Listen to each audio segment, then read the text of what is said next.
Hey there folks, welcome to Spectrum Pulse. We talk about music, movies, art and culture, and this is Billboard Breakdown.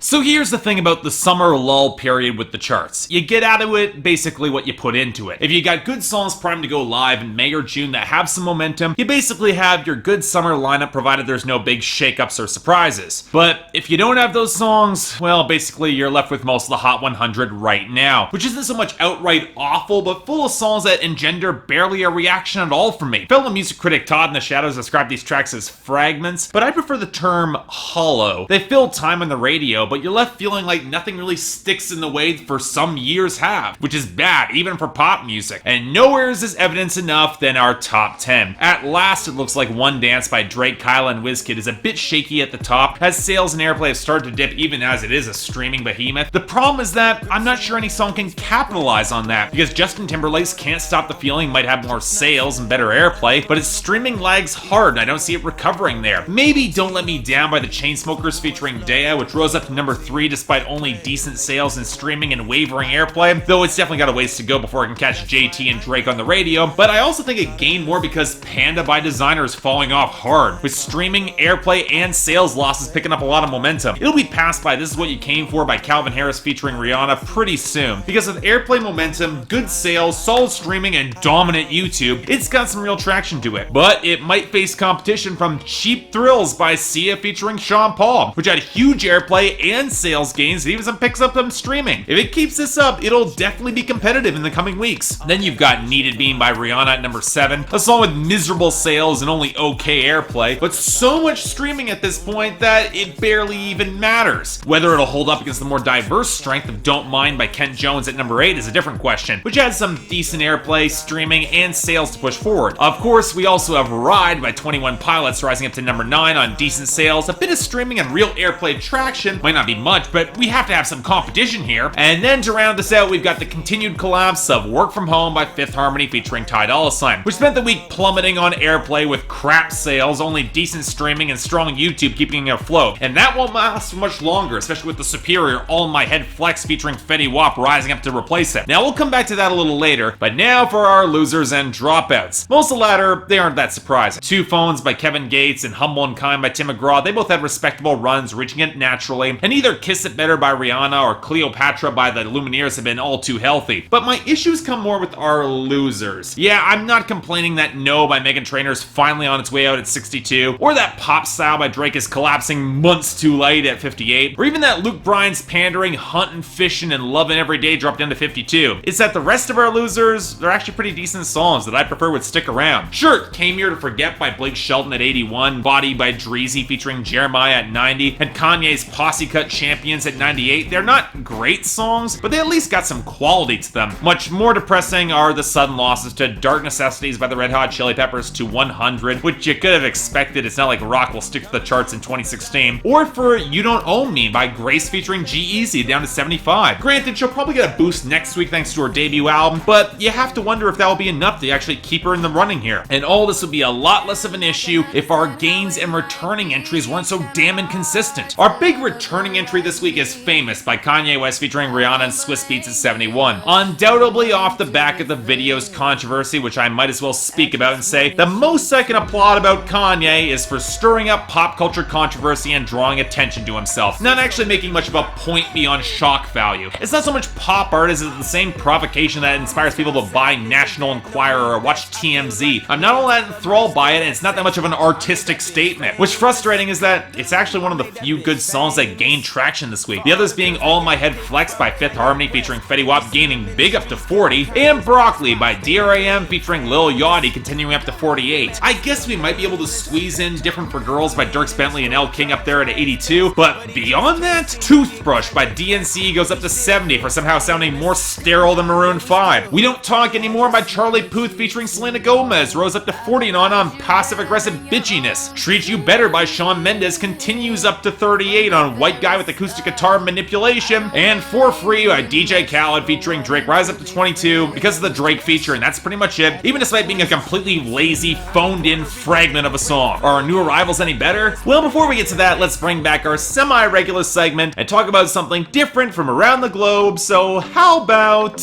I live my day as if it was the last. Live my day as if there was no past. Doing it all night, all summer. Doing it the way I wanna. Yeah, I'ma dance my heart out till the dawn, but I won't be done when morning comes. Doing it all night, all summer. Gonna spend it like no other. You know, for the life of me, I'm a little stunned this has not made it onto the Billboard Hot 100 yet. It's been sitting on the bubbling under chart for 26 weeks. It's half a year. And yet, all around the world, it's broken into the top 10. In 23 countries, to be exact, and going to number 1 in 3 of them. So why hasn't the US embraced the follow-up single to Zara Larsson's collaboration with MNEK earlier this year? Honestly, I have no idea, because this is pretty damn likable, especially for a summer song. The wiry low synths playing up the reggae steel drums, the sandy percussion, and a whistle that doesn't completely dominate the song. It's got real groove to it, and Zara Larsson's husky delivery is pretty effective, even if it does kind of sound like she's trying to coast in Rihanna's lane. And hell, the lyrics aren't that bad either, as she bounces from crush to crush with a nonchalance that works remarkably well as a singles anthem. Again, I'm shocked this has not been big in the States just yet, because, again, pretty damn solid song. I'll take more of this. But that's our real competition for our new arrival, so let's start off with number 96, Love by Tory Lanez.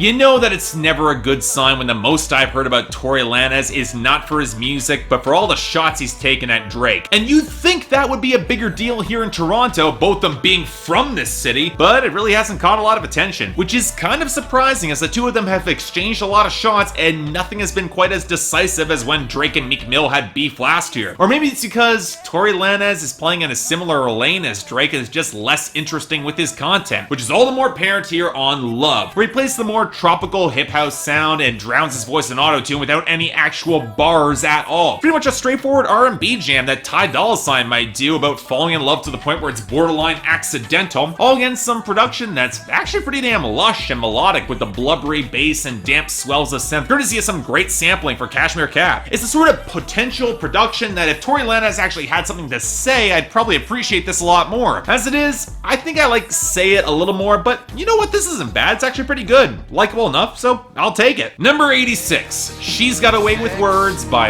Blake Shelton. And blow. She put a big FU in my future. Yes, she's got a way with words. Yes, she's got a way with words.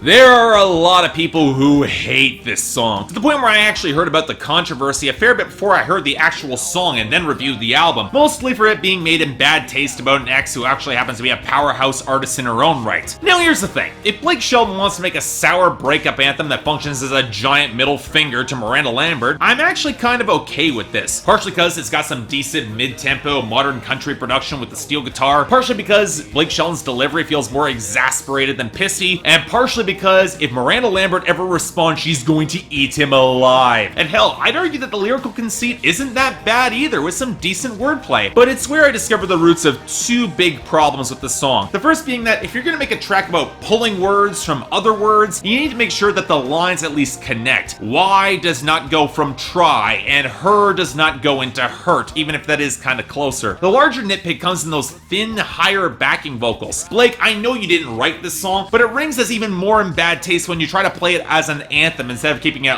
low-key, a little bit more morose and classy. But again, that's nitpicking in an otherwise decent enough song, so yeah, I'd probably keep this. Number 80, No Limits by Usher featuring Young Thug. No limit, baby. Get that ghetto D, girl, no limit. Just know when you roll with a nigga like me, there's no limit, baby.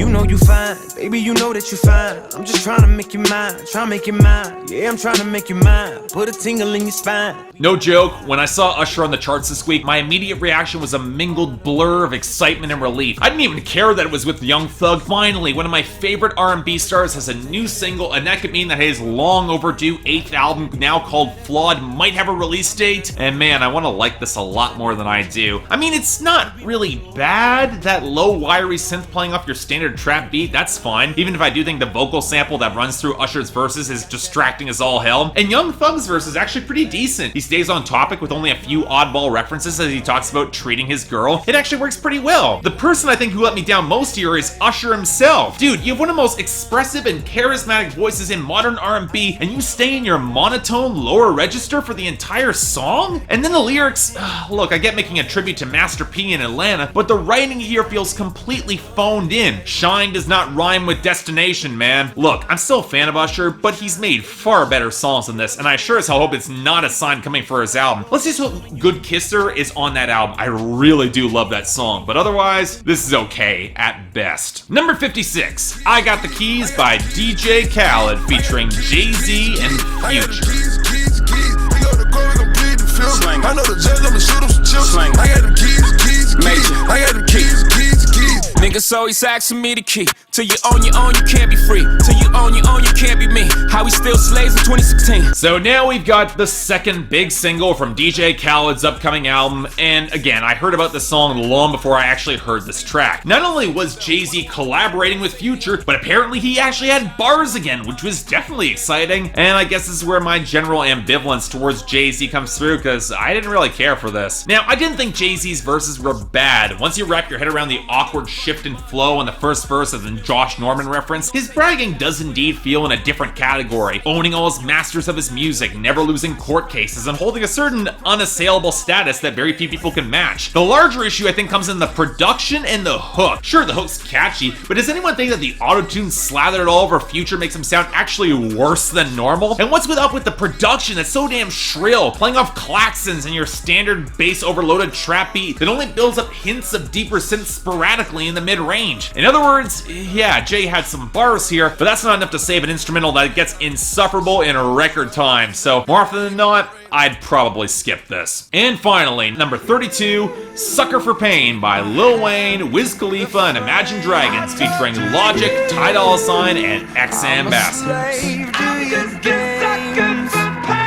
I wanna chain you up, I wanna tie you down. I'm just a sucker for pain.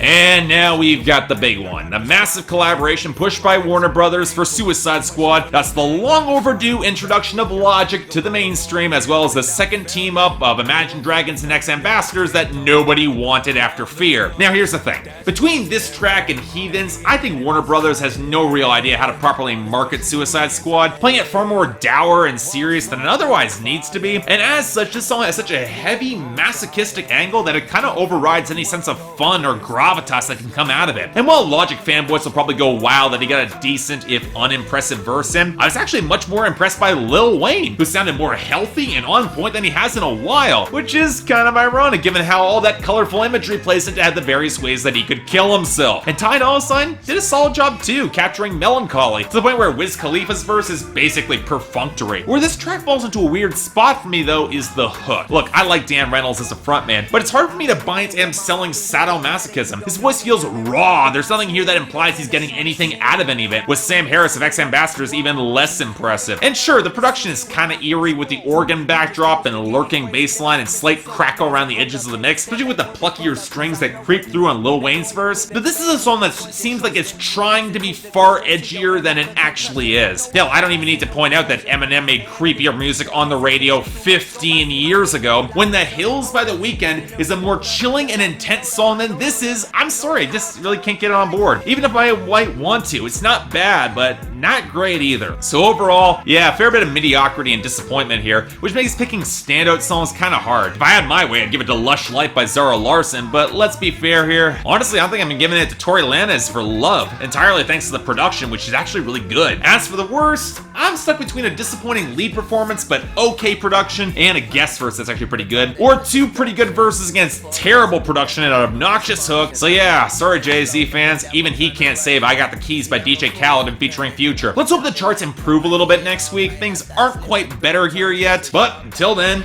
I'm Mark, you're watching Spectrum Pulse, and I'll see you next time.